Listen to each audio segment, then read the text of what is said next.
अगर तुम्हें कहीं अखंड वृंदावन वास मिला है या वृंदावन आने को मिला है तो यहां ये गलती मत कर देना, क्योंकि यहां का पाप भी बहुत जोर का होता है। जैसे यहां 1 रुपया दान करे तो लाखों रुपया के दान के बराबर उसे फल मिलता है। 1 रोटी किसी को पवावे तो लाखों को पवाने का फल, ये धाम है। ऐसे ही यहां छोटा पाप भी पहाड़ जैसा दंड देता है। ये बहुत ध्यान से सुनना, ये बहुत उपजाऊ सिद्ध भूमि है।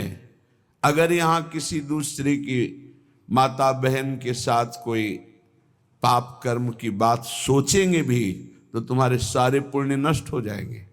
बहुत होश में ये धाम है। इसीलिए बड़े बड़े महापुरुषों ने प्रायः अपने जनों को कहा है कि 1-2 दिन जाओ, चुपचाप दर्शन करो, आंख मूंद के वापस लौट आओ, कोई पाप न बनने पावे। अगर यहां वृंदावन में आप आए हैं 2-3 दिन के लिए तो थोड़ा संयम से रहिए।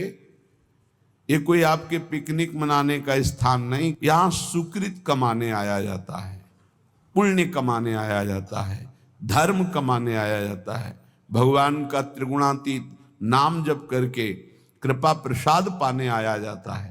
तो यहां बहुत दैन्य रहो, निष्पाप रहो, जितने दिन रहो बहुत सावधान रहो।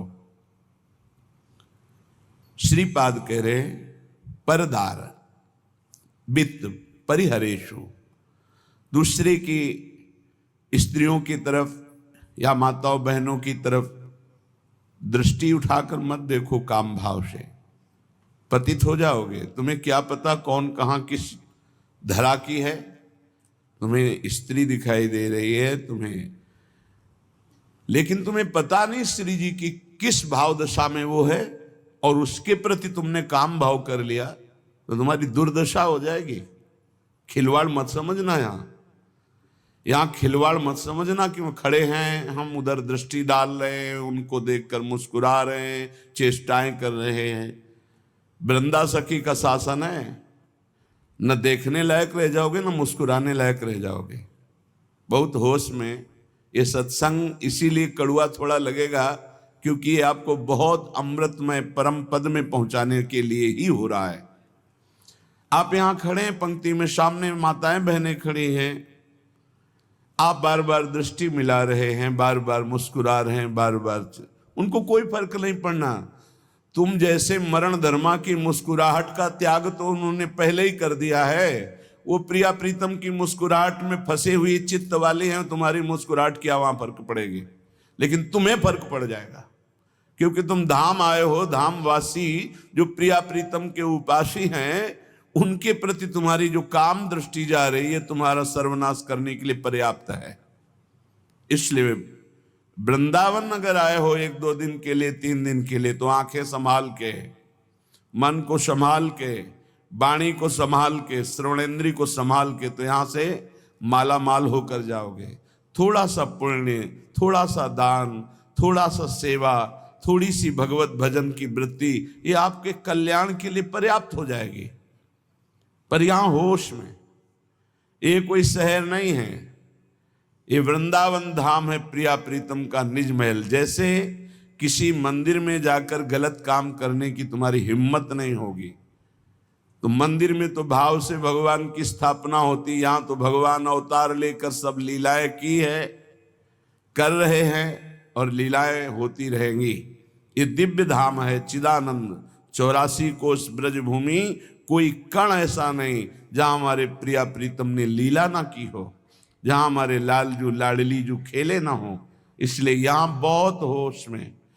और जो धाम वास करते हैं उनको ये सहनशीलता रखनी है कि तुम्हारे साथ कोई भी बर्ताव हो, तुम धाम मत छोड़ना। महत पापों का नाश हो जाएगा तुम्हारे। वो पदवी मिलेगी जो योगींद्रों मुनिंद्रों के द्वारा वंदित है। संभाव्योपि विरंचि नारद शिव स्वयं भुवाद्यैर्न यह, जिसकी संभावना भी नहीं इन बड़े महापुरुषों को वो पदवी प्राप्त होगी। राधा सहचरी पदवी, प्रिया सहचरी पदवी प्राप्त कराता है वृंदावन धाम। इसलिए आपको बहुत सहनशील होना पड़ेगा।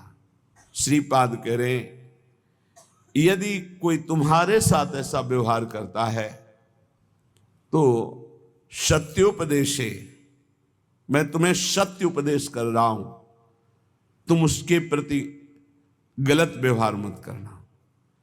हे वृंदावनवासी, यदि तुम्हारे प्रति कोई गलत व्यवहार कर रहा है तो तुम उसके प्रति गलत व्यवहार न करना, तो उसका किया हुआ गलत व्यवहार उसके लिए साप से भी अधिक होगा और तुम्हारे लिए वरदान बन जाएगा, क्योंकि तुम्हारे पापों का नाश करके भगवत प्राप्ति में सहायक होगा। इसलिए महाप्रहारिषु, थप्पड़ दो थप्पड़ नहीं, कोई दो चार लाठी भी मार दे, प्रहार भी कर दे, तो मुझे चुपचाप सह लेना। ये बड़े महापुरुषों ने सहा है। पंडित रामकृष्ण बाबा की सीधी खोपड़ी में लाठी मारी, खून खून ऐसे रक्त रंजित हो गए, कुछ नहीं बोले हो। इतने सिद्ध महापुरुष जो बचपन में गोविंद देव के साथ गोली खेलते थे, कंचा गोली बचपन में ठाकुर गोविंद देव जी के साथ खेलते थे, ऐसे सिद्ध महापुरुष को यहीं ऐसा प्रहार किया शांत भाव से। एक बड़े महापुरुष बता रहे थे कि प्रातःकालीन यमुना जी की पावन अवगाहन आचमन करके समीप बैठे हुए थे। इतने में 4 लोग आए, बोले पैसा दे बाबा। कहा मेरे पास तो है नहीं, क्योंकि ऐसा अकिंचन स्वरूप है। मार डंडो मार डंडो, जय राधा वल्लभ लाल, जय राधा वल्लभ लाल, जय राधा वल्लभ लाल। हमने कहा फिर प्रभु उनका तो सर्वनाश हो जाएगा। बोले नहीं, प्रियाजू के पार्षद हैं, आए देखते थे देहाभिमान कितना है, बस उसी का। नहीं नहीं, उनका मंगल नहीं हो सकता। ये सत्योपदेशे महाप्रहारिषु च, ये मैं तुम्हें सत्य उपदेश कर रहा हूं। कोई किसी भी तरह का मंगल तुम्हारा करे, तुम वृंदावनवासी हो तो चुप रहना।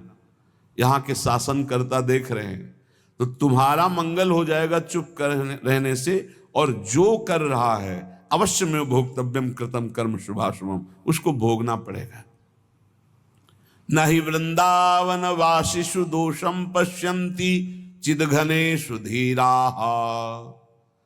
यदि ऐसा तुम कर गए कि वृंदावन वास करने वाले के दोषों को देखा ही नहीं, देखते हुए भी नहीं देखा, वो हमारे साथ वर्ताव कर रहा है फिर भी हम सह गए, तो बोले चिदघनेषु धीराः, वो धैर्यवान उपासक चिदानंद स्वरूप को प्राप्त हो जाएगा। ये दुर्लभ बात है। हमारे प्रभु देख रहे हैं, हमारे साथ जो विधान होगा अब मेरे प्रभु के द्वारा किया होगा, और जो प्रभु के द्वारा किया हुआ विधान होता है बड़ा मंगलमय होता है। चाहे जितना कड़ुआ हो, वो अंतर में बहुत सुख देता है। तेरा किया मीठा लगे, ये बात उपासक के जीवन में आ जाए तो बस जीत गया संसार। तेरा किया मीठा लगे, हरे नाम पदारथ नानक मांगे। जिसके हृदय में बात बैठ गई कि तेरा किया मीठा लगे, या जोई जोई प्यारो करे, सच्ची मानना जीत गया संसार को। भाई यही पूरे जीवन सीखना है। साधना इसी बात की पूरे जीवन है कि ये हमारे हृदय से आ जाए, मेरी हस्ती मिट जाए, मेरा आपा नष्ट हो जाए, मेरा महत्व नष्ट हो जाए, और ये बात जोई जोई प्यारो करे सोई मोई भावे, तेरा किया मीठा लागे। जीव जीव राखत हो त्यो त्यो रहियत हो हरि। भाई इतना ही केवल पाना है। इतना आ गया तो आप परम सिद्ध समता प्राप्त महापुरुष हो जाएंगे।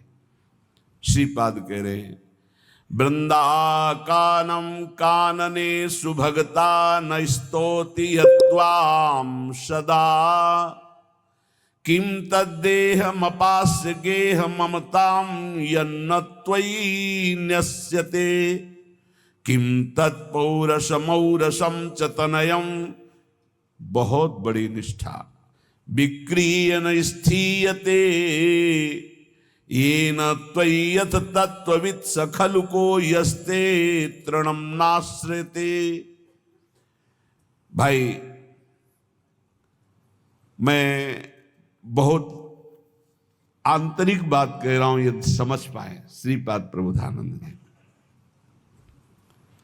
मैं तुम्हारी स्तुति करूंगा यदि तुम ऐसा कर लिए।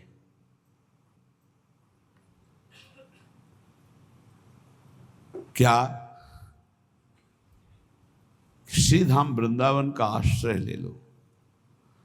बोले मेरे पास व्यवस्था नहीं, तो बोले शरीर को बेच के कर लो, या शरीर संबंधी भोगों को बेच दो, या शरीर संबंधी रिश्तों को बेच दो।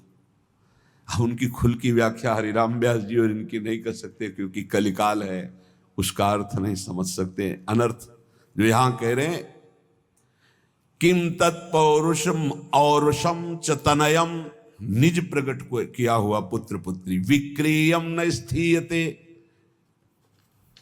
वो हरिराम व्यास जी का भी पद है, लेकिन उतनी निष्ठाएं नहीं, इसलिए उसको गुप्त रखा जाता है। लोग उपहास करेंगे ऐसी बातों का। निश्चित मानो मनुष्य जीवन का जो परम लाभ है, बिना भगवत प्रेमी महात्माओं के संग के प्राप्त नहीं होता।